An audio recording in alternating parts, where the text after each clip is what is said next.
dari Margomulyo ke Ngrao, sungainya Bengawan Solo yang ada di Bojonegoro. Itu kesan-kesannya gimana? Menarik sih, di daerah sini Ngeraho ini sungainya termasuk cukup bersih sih, cukup bersih. Oh ya?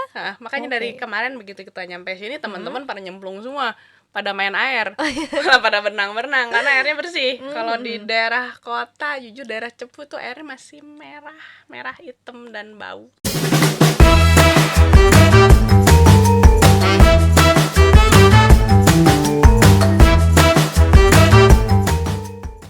Hari ini aku lagi bareng Mbak Kety. Halo Mbak. Ya, halo Mbak Luki. Selamat datang Mbak Kety Ya. di Ademos dan di Bojonegoro. Teman-teman penasaran gak sih Mbak Kety itu siapa? Jadi bisa dikenalkan nih Mbak Kety. Oke, saya perkenalkan diri dulu. Saya Kathy. Saya salah satu tim air, tim yang mengarungi Sungai Bengawan Solo dari hulu sampai hilir. Kita lagi ada ekspedisi namanya Mission Expedition Bengawan Solo atau disingkatnya MEBS 2022. MEBS 2022. Oke, jadi ini juga informasi buat teman-teman kalau sekarang ini lagi berjalan namanya Mission Expedition Bengawan Solo ya. Dari hulu ke hilir, dari mana ke mana nih? Dari Wonogiri, dari Wonogiri. pintu Waduk Gajah Mungkur sampai nanti Gresik Bedanten. Oh, jadi dari Wonogiri sampai ke Kota Gresik. Berarti ini bener-bener susur sungai ya, Kak ya? Ya, beneran dari hulu sampai hilir berapa ya? Kemarin ngitung jauhnya 462 km. Wow. Dan 1 bulan. wow, dan jangan kira teman-teman ini, Mbak Kety dan teman-teman ya, susur sungainya itu naik kapal atau naik boot atau apa gitu ya. Kita tanya deh, naik apa, Mbak? Naik getek modern. Naik getek modern. Atau kita sekarang nyebutnya stand up paddle, Iya. SUP, stand up paddle. Mesti banyak yang belum tahu nih Kak tentang paddle tuh apa sih. Kita nggak tahu ya. Apalagi saya sendiri juga baru tahu paddle itu apa sih. Saya taunya apapun itu adalah kapal gitu. Atau getek ya. Kalau di Bojonegoro bahasanya getek. Jadi itu apa sih Kak? Jadi stand up paddle itu kita olahraga baru. Itu kalau bahasa Indonesianya dayung berdiri, bahasa Inggrisnya stand up paddle, sama-sama aja sih dayung berdiri. Ini kalau yang teman-teman banyak tahu itu Ibu Susi biasanya suka pakai. Dia bentuknya kayak papan tapi lebih lebar. Ya kita berdiri terus kita dayung sambil berdiri. Kayak gitu. Aku tadi lihat paddle-nya itu, paddle ya namanya. Kayak apa namanya? Kayak papan selancar gitu nggak sih? Cuman dia lebih tebel gitu bukan? Ya, Bentuknya ya. Selancar, lebih besar, lebih lebar. Terus kebetulan yang kita pakai sekarang itu yang inflatable. Jadi bisa ditiup. Oh, gitu. Diisi angin. Oke. Berarti kalau misalnya udah selesai acara digulung gitu? Enggak. Ya, nanti sebentar ya kalau lagi nggak dipakai bisa digulung, bisa masukin ransel. Oke. Cuman Simple gitu ya sekarang. Cuman sementara kita kan tiap hari dayung ya, kita tetap biarin dia terisi angin aja. Oh gitu. Dan ini rencananya ini kan 1 bulan ya Kak ya, 1 bulan. Oh iya, Mbak Kety ini kita pengen tahu dulu dari perseorangan atau bawa komunitas atau memang apa ya, seorang aktivis lingkungan atau gimana nih? Posisinya Mbak Kety nih. Posisinya saya ikut ekspedisi ini dari mewakilkan komunitas stand up paddle.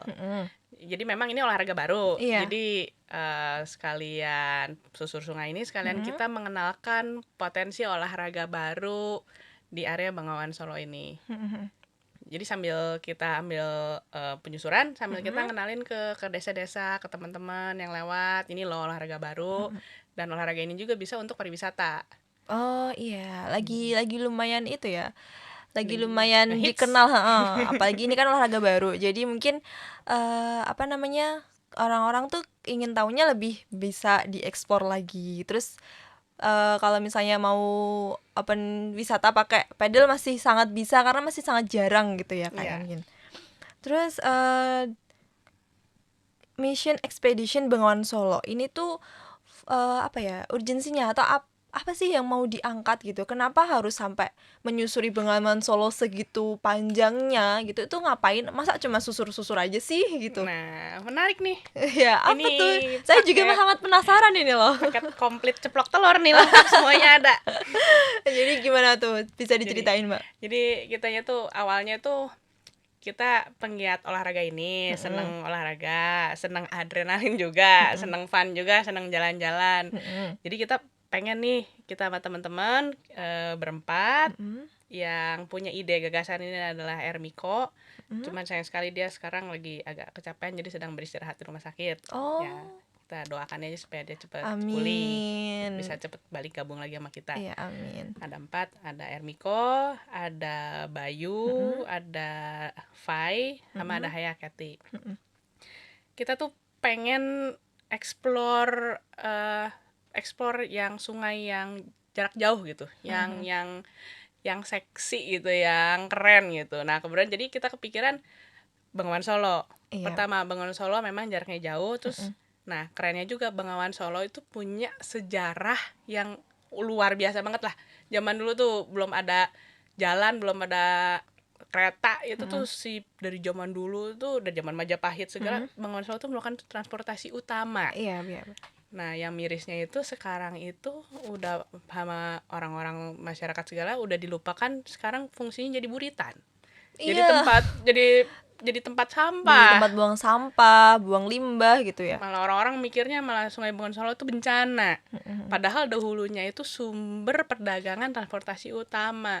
Jadi kita memilih napak tilas ya, kita napak tilas Naditira Pradeska, kita menyusuri lagi apa sih sejarahnya Bengawan Solo tuh, bagaimana sejarahnya di dulu. Lalu sekalian kita juga belajar mengenai ekologinya, masalah ya yang pasti tahu, masalah limbah, masalah lingkungannya, itu kita pelajari semua. Sekalian kita juga sepanjang jalan kita campaign kepada desa-desa masyarakat sekitar bahwa kondisinya sekarang begini loh, sayang banget ini udah rusak nih, mau sampai kapan. Terus ya merubah pandangan mereka yang tadinya Bengawan Solo itu sumber bencana, banjir, apa segala, itu sebenarnya enggak. Itu sisi baik, potensinya juga luar biasa. Jadi kita ya itu paket lengkap semua. Dari situ. Jadi nggak cuman susur sungai dan olahraga. Jadi mereka dapat olahraganya pasti ya kan. Ingin melihat sisi lain dari Bengawan Solo pastinya. Terus mengangkat derajat Bengawan Solo ya. Pasti, karena memang kita lihat sendiri ya Kak, Bengawan Solo itu memang sekarang banyak sekali sampah-sampah yang kayak masyarakat itu buang sampahnya ke sungai, dan salah satunya tuh Bengawan Solo karena ini termasuk sungai yang besar banget ya.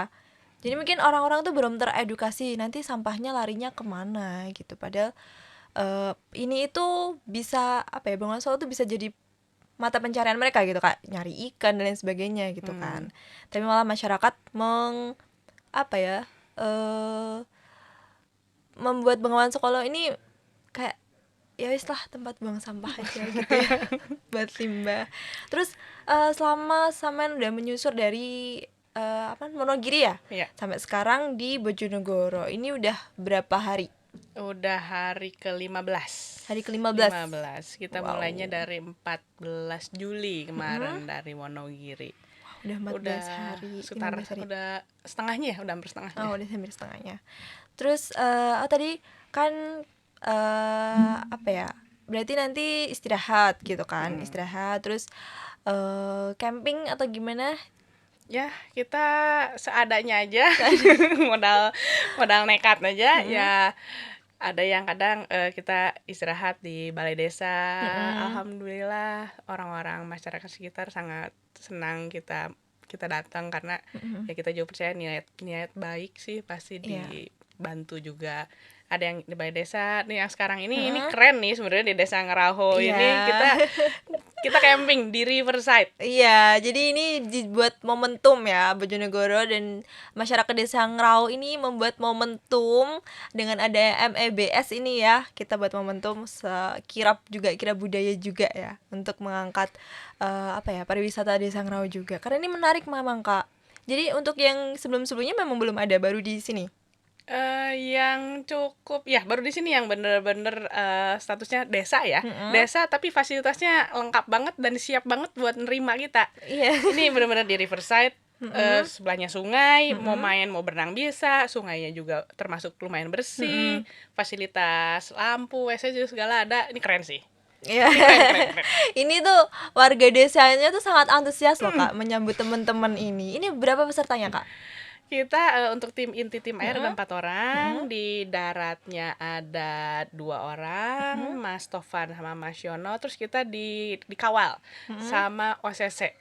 OCC itu apa? itu Organisasi Indonesia Crisis Center. Mereka kayak SAR Rescue. Kita Oh, dikawal gitu. sama OCC sekitar 15 orang yang bergantian. Wow, berarti ya cukup ramai ya Cukup Kak ya? ramai. Cukup ramai, dan warga desa di Ngerau ini, di Bojonegoro ini juga sangat antusias dengan kedatangannya teman-teman mau istilahnya sowan ke kita ke Bojonegoro gitu, melewati bengawan sungai ini, dan pasti capek banget.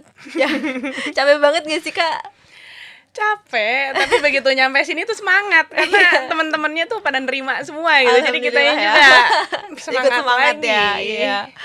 Oke, dan apa sih kalau misalnya kan udah dari Wonogiri terus sampai Bojonegoro, pengen tahu kan apa ya, pasti ada kesan-kesannya nih selama menyusuri Bengawan Solo itu, atau ada cerita-cerita yang membuat sampean happy atau kagum atau sedih sepanjang penyusuran sampean nih. Banyak. Apa itu?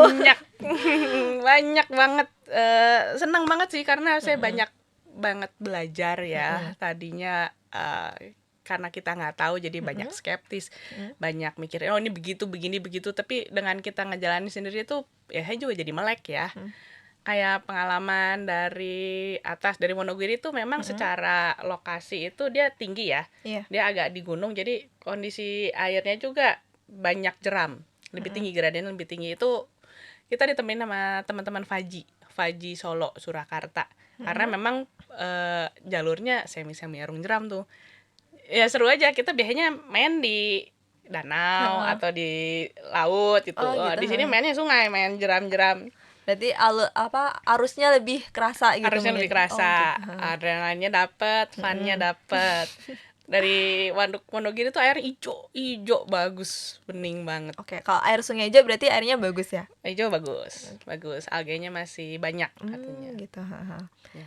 Terus Terus mulai turun dari Wonogiri tuh mulai paling kota dekat Solo ya. Mulai ngeliat tuh warna-warnanya dari hijau mulai jadi coklat. Terus mulai masuk ke kota lagi, mulai ada industri, ada batik, ada masyarakat. Itu mereka punya oleh-oleh sendiri buat ke Bengawan Solo itu. maksudnya gimana nih, oleh-olehnya apa nih? Yang ya macam-macam industri sih tidak, ternyata kita selalu mikir industri penyebab limbah. Iya. Kadang-kadang jadi kambing hitam. Iya, Setelah sampai saya- banyak sekali tuntutan dari masyarakat Kak. Ini tuh industri limbahnya mencemari sungai. Emang begitu? Beberapa industri ada, tapi yang lainnya kebanyakan enggak, karena ternyata industri itu sudah melalui proses IPAL yang benar. Kalau dia nggak ada proses pengolahan limbahnya itu ya mereka nggak dapat izin. Iya, ini perlu digarisbawahi ya teman-teman. Kalau misalnya kan pastinya dari orang-orang yang awam gitu kan, pasti sangat ini tuh tercemar karena memang industri gitu kan. Tapi kita tunggu nih, gimana Mbak? Iya, kita mikir juga pertama nyalahin industri. Iya, Tapi ternyata pas yang ngelihat industri nggak terlalu ya dia ngebuang limbahnya, nggak. Pertama mereka nggak berani. Pasti Terus ya. prosesnya juga udah bener. Nah, lanjut lagi, saya jalan lagi lebih dekat itu masyarakat banyak. Mulai daerah kota itu banyak pemukiman pinggir, bantaran yang memang tadinya harusnya area banjir. Bantaran kan memang dia akan meluap. Yeah. Itu dihuni sama rumah-rumah tinggal. Rumah tinggal dan mereka mungkin izinnya juga status tanahnya juga nggak tahu ya bagaimana. Dan mereka buang limbah langsung ke situ. Iya, benar-benar. Bahkan ya itu apa disebutnya di sini? pekong. Pekong. Pekong mepe bokong. Iya, Itu bener. mereka masih menggunakan sungai itu sebagai jamban. Iya, heeh. Itu kan ya kebayang aja penyakitnya macam-macam semua ngumpul di situ. Itu terus sampah, terutama sampah Iya. dari orang-orang masyarakat itu. Aduh, saya sampai ada foto tuh satu jembatan tuh. Wih, jembatan dari jauh keren banget tuh jembatan, langitnya biru, pinggirnya hijau, bambu cakep gitu ya. Deket itu nyangkut semua jembatan di kolong. Si sampahnya tuh nyangkut di Ya kolong jembatan, nyangkut. ampun. Kalau dideketin jadi begini.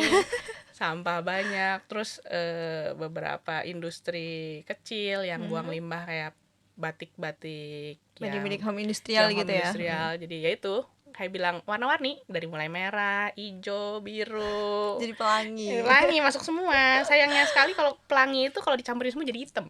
Oh iya iya iya bener-bener. Kadang kan emang sungainya tuh warnanya hitam gitu ya. Ternyata emang karena adanya banyak banget limbah-limbah tadi ya. Iya, banyak banget limbah. Jadi apa ya? Yang ya kalau kita memang care sama lingkungan, sama sungai, jangan tunjuk-tunjuk orang gitu. Ini salah siapa, ini salah siapa, salah siapa. Lebih baik ya kita sadar diri sendiri kalau kita yang harus berubah. Gitu, jadi ngurangin sampah, jangan buang sampah sembarangan. Karena 70% dari Pencemaran. pencemaran itu dari masyarakat. Karena jumlahnya memang paling banyak. Industri itu paling juga 20% 30%, dan jumlah mereka nggak banyak dibandingkan dengan pemukiman. Gitu. Oke.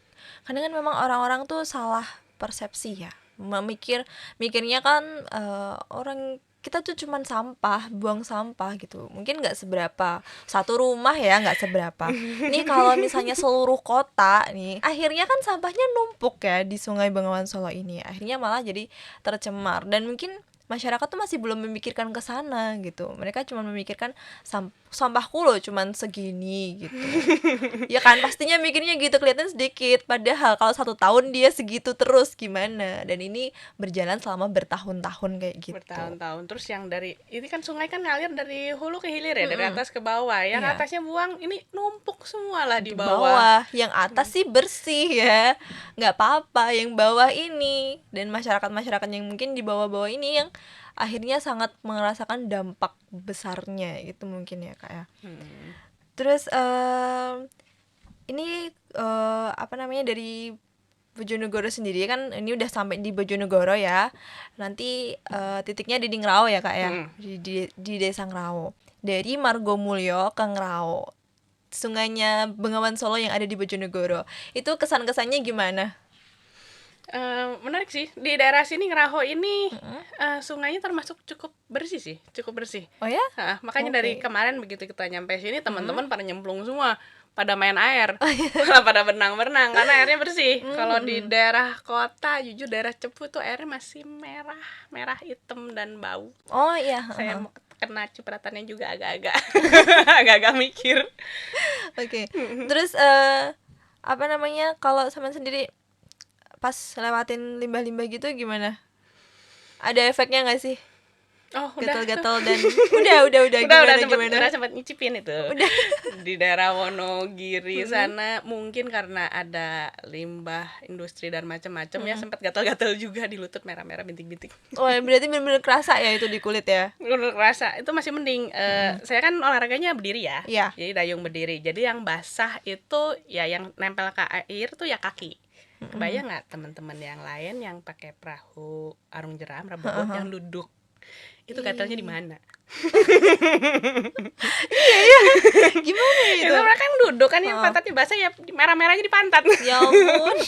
Sampai dia mau duduk, aduh bentar nggak bisa duduk lama-lama, ini panas di pantat panas. Ya ampun, kasihan banget itu.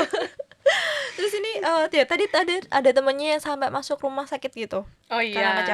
Karena kecapean. Di rumah iya. sakit mana ini sekarang kak? Di RSUD Padangan. Oh di sini ya? Di dekat sini. Oke. Udah dari kapan? Kemarin? Dari hari Minggu. Dari hari Minggu udah open di sini. Mas Ermiko itu di situ. Pertama dia juga karena kecapean ya, dia di tim air, iya, di ngurusin perizinan di tim darat juga. Iya, jadi istirahatnya kurang, makan seadanya. Terus baru hari ini tadi dapat info, dia baru nelpon. Hasil CT scan udah keluar. Ternyata ada pembengkakan otak. Oh, Saya juga bingung kenapa bisa jadi pembengkakan otak, ya kan. Dokternya juga kenapa? Emang ngapain aja dari kemarin? Ya telusur-telusur kegiatannya, oh ternyata kepapar matahari terlalu banyak terus-terusan. Karena capek dan panas. Di sini kan panasnya wow ya. Jadi kayaknya kena heat stroke, jadi ada gangguan ke pembengkakan otak. Iya, ya jadi ya buat teman-temannya Mbak Kety dan lain sebagainya bilang Bojonegoro itu sangat panas banget. Panas banget ya. Jadi ya gimana ya? Istirahatnya dicukup-cukupin aja deh, Mbak. Kita sampai ganti teknik. Ya, jadi kita ngarungnya tuh sore. Oh, gitu. Supaya nggak panas. Karena kalau di pagi sampai siang terlalu panas. Jadi kita panas jam 2 lah baru mulai sampai jam 5 jam 6 untuk hindarin panas. Iya, Bojonegoro panas banget emang. Kecuali terus apa ya? Ini nanti dari Ngerau mau ngapain aja sih gitu? Kan nanti mau ngecamp kan, mau nginap. Terus mungkin ada mau jalan-jalan kemana selama masih di Bojonegoro ini, mungkin hal yang menurut Mbak Kety saya tertarik nih mau kemana gitu. Ternyata Bojonegoro ini asik ya, sejarahnya tuh seru. Iya. Sejarahnya macam-macam. Jadi di sini tuh saya belum pernah sih, cuma saya pengen ke Kayangan Api itu. Iya, boleh Kayangan Api. Kebetulan saya juga kan atlet PON juga dulu tahun 2004, tapi di nomor diving. Tahun 2000 kan ternyata si apinya diambil dari sini. Jauh banget. Api abadi. Iya. Dibawa dari sini. Nah, itu pengen Kayangan Api, terus ada petilasan Angling Darmo. Jalan-jalan ke situ, terus sama nggak tahu nih kalau sempet ada apa Texas Wonocolo. Iya. Kata apaan Texas Wonocolo? Apaan? Akhirnya ngeliat di Google gitu. Wih, beneran Texas. Beneran. Saya baru tahu loh di Indonesia ada pengeboran minyak yang tradisional gitu. Iya, itu ada di Texas Wonocolo. Dia mau ke sana nih berarti. Kalau sempet cuman jaraknya agak jauh ya. Iya, kalau yang Texas Wonocolo itu agak jauh. Kalau petilasan Angling Darmo sama apa namanya? Kayangan Api kan deket-deket sini sih. Jadi masih bisa terjangkau. Misalnya sekarang jalan tuh masih nanti sore, malam udah bisa sampai Ngerau lagi gitu. Nah, selain kita jalan-jalan juga kita di sini pengen mengenalkan olahraga stand up paddle ke teman-teman di desa sini.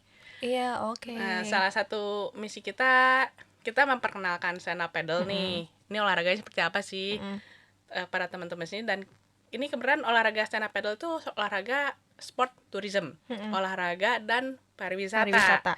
Which is maksudnya pariwisata bisa meningkatkan ekonomi, bisa nyari duit di situ. Nah, kita pengen mengaktifkan sungai ini karena Sungai Bengawan Solo itu potensinya bagus. Iya, benar-benar. View-nya bagus, sungainya gede, itu bagus banget. Jadi kita berharap bisa menularkan sport tourism ini ke daerah sini, memperkenalkan kepada masyarakat sekitar untuk main. Ini olahraga stand up paddle gampang kok, mulai dari anak kecil sampai udah tua juga pada bisa. Ini olahraga yang sangat simple. Jadi berharapnya dengan mereka main ke sungai, mereka akan sadar ngelihat loh, ini loh sampahnya segini banyak nih, udah cakep-cakepnya sungai, tiba-tiba ada sampah, ada pampers ngambang. Iya, itu banyak loh kan. Banyak banget. Padahal pampers itu susah untuk diuraikan ya. Itu kelihatan ngapung-ngapung. Aduh, semua itu. Jadi kalau mereka ngelihat sendiri kan mereka malu sendiri ya. Jadi mudah-mudahan dengan mereka main di situ, mereka ngelihat sendiri, mereka jadi mau merawat tempat bermainnya itu. Jadi membuang sampahnya bisa berkurang lah, itu tujuannya. Oke. Dan Mbak Kety ini udah lama di dunia perpaddlingan gitu? Lumayan lah, dari 2015, sekitar 5-6 tahun. Udah lama banget ya berarti. Terus itu awal mulanya bisa tertarik sama paddle tuh gimana? Kalau dari kecil sih saya memang seneng olahraga laut ya, dari mulai renang, diving, surfing, semua dijabanin. Terus saya seneng sama kayak, awalnya seneng kayak. Cuman si kayak itu kan barangnya panjang besar ya, kayak perahu panjang gitu. Tuh kalau dibawa kemana-mana ya harus pakai mobil. Nah, begitu saya kenal dengan SUP, langsung jatuh cinta karena bisa dilipat. Bisa jadi satu ransel, bisa naik motor kemana-mana juga bisa. Jadi saya bisa keliling kan saya senang traveling juga, keliling Indonesia pakai motor atau pakai pesawat. Itu tinggal diangkut aja, angkut motor bisa, masukin bagasi ke pesawat juga bisa. Gitu ya. Jadi dia lebih simpel dalam pembawaannya juga ya, Kak ya. Terus apa namanya, untuk paddling sendiri ini selain dia di sungai, di laut, dia emang bisa digunakan di mana saja sih, Kak? Coba. Di mana-mana, di kolam juga bisa. Di Oh ya? kolam renang. Ini Heeh. nanti bulan depan kita mau ada stand up paddle yoga. Oh bisa Yoga gitu. bisa yoga di atas boardnya itu. Kalau untuk pemula kita bisa di atas kolam renang, tinggal diikat aja supaya dia nggak lari-lari. Itu punya tantangan sendiri itu. Terus jujur saya tadinya 2015 itu sempat kena penyakit syaraf kejepit, HNP. Wow, terus gimana tuh? Gara-gara olahraga ini, gara-gara stand up itu saya sembuh. Oh ya? Karena olahraga ini tuh benar-benar bagus. Kita membutuhkan balance dan kita jadi karena balance mau nggak mau postur badan kita jadi tegak. Oh, Dan itu memicu jadi yang tadinya bongkok jadi kejepit. Dengan olahraga ini jadi kita jadi posturnya jadi bener, jadi nggak bongkok, jadi napaknya bener, jadi sembuh. Oh, oke. Kayaknya saya juga perlu coba itu deh. Saya merasa saya bongkok. Keren itu. Bahkan ya bahkan untuk yang penelitiannya, untuk yang udah agak berumur aja, udah agak tua, misalnya 50 tahun ke atas, itu kan punya potensi untuk Alzheimer, pikun. Iya, iya. Nah, dengan berdiri aja 15 menit, berdiri saja di atas board, itu kan dari kita kaki itu perlu menyeimbangkan. Menyeimbangkan, jadi perlu dari otot kaki itu perlu ngasih info ke otak kalau harus gerakin otot ini, kaki ini gerakin. Itu tuh sepersekian detik itu neurotransmitter tuh, syaraf-syaraf tuh ngasih perintah atas bawah itu tuh untuk kita hanya untuk berdiri aja. Itu bikin jadi nggak pikun karena otak kita terus kerja.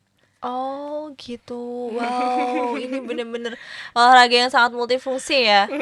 Wah, keren banget sih. Jadi teman-teman perlu nyoba nih. Boleh deh Kak, kalau misalnya mau nyoba nih, ya apa komunitasnya tadi namanya Pak? Stand up paddle Indonesia. Oke, ini udah di mana aja? Kita ada di setiap kota besar ya. Sekarang pusatnya di Jakarta. Di Bandung ada, Jawa Barat ada, Depok ada, Lampung, Padang, Tegal, Jawa Tengah yang aktif Tegal ada, Jogja juga ada, Jawa Timur, Surabaya. Oh, ya memang Bali banyak. masih di kota-kota besar aja Masih ya. di kota-kota besar aja. Tapi kalau misalnya teman-teman pengen bisa sih, yang bisa aja ya maksudnya di daerah-daerah gitu pengen Sabar. aja, Nanti tahun depan nih pasti rame banget nih. Tahun depan tuh di setiap kota udah ada nih. Amin. Cepet-cepetnya lagi ngehits rame, banget. iya.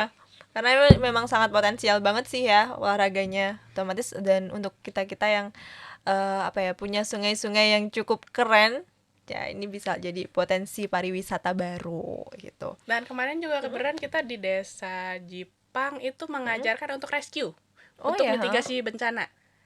Ya kayak di film-film Baywatch gitu ya. Kan karena si boardnya itu kan ringan, sangat ringan, cuma sekitar 8-9 kilo dan size-nya besar. Jadi kalau ada korban atau apa yang butuh reaksi cepat, itu cepat tinggal diangkat, dipakai di paddling apa bisa langsung cepat daripada harus nunggu perahu dan ngangkat korban ke atas board itu karena dia pendek dari permukaan air tuh diseret diangkat juga bisa. Oh, Jadi gitu. ini salah satu fungsi untuk rescue juga, alat rescue. Oh iya, kalau misalnya nunggu boot kan pasti lebih lama preparingnya dan lain sebagainya ya. Pendayungnya harus beberapa orang, nungguin apa arus mesin. Ini tuh lebih praktis. Oke. Keren banget nih ternyata paddling. Baru tahu loh saya. Kalian juga pasti baru tahu ini namanya GT modern. Dulu kita punyanya yang dari pohon kelapa Gerbok bisa, pisang. gedebok pisang, terus bambu. Sekarang udah ada yang lebih modern dan bisa dibawa kemana-mana dan gak malu pastinya. Oke, seru banget ngobrol sama Mbak Kety pada hari ini. Aku pengen itu dong Mbak, apa namanya, pesan-pesannya nih buat teman-teman semuanya yang nanti akan nonton video kita ini gitu. Dari Mbak Kety sendiri gimana? Pesannya apa ya? Oh iya, sedikit menyisipkan. Saya seorang perempuan gitu. Iya. Kebetulan punya kesempatan ikut ini. Saya juga pengen menyampaikan ke teman-teman perempuan yang lainnya bahwa ya sekarang kesetaraan gender juga cowok sama cewek udah sama ya, kurang lebih udah mulai sama. Jadi buat teman-teman perempuan yang nonton, kalau saya bisa untuk melakukan sesuatu yang saya mau, asal ada niat, itu pasti bisa. Jadi teman-teman semua juga yang lain juga, biarpun wanita mau jadi dokter, mau jadi astronot, mau jadi pilot, sekarang udah bisa. Ya, gitu. thank you, keren banget. Terima kasih Mbak Kety. Ini masih ada perjalanan yang cukup panjang, masih 15 hari ya sekitar. Ya, masih 15 hari lagi, masih setengah bulan lagi. Masih panjang banget perjalanannya. Mudah-mudahan Mbak Kety dan teman-teman selalu sehat.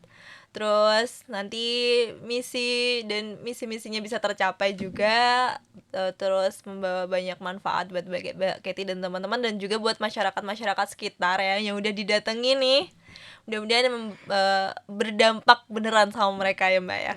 Terima kasih sudah datang di Ademos dan juga di Bojonegoro Mbak. Sama-sama, makasih juga dengan sambutan hangatnya. Sampai ketemu di lain waktu ya Mbak ya. Terima kasih. Ya.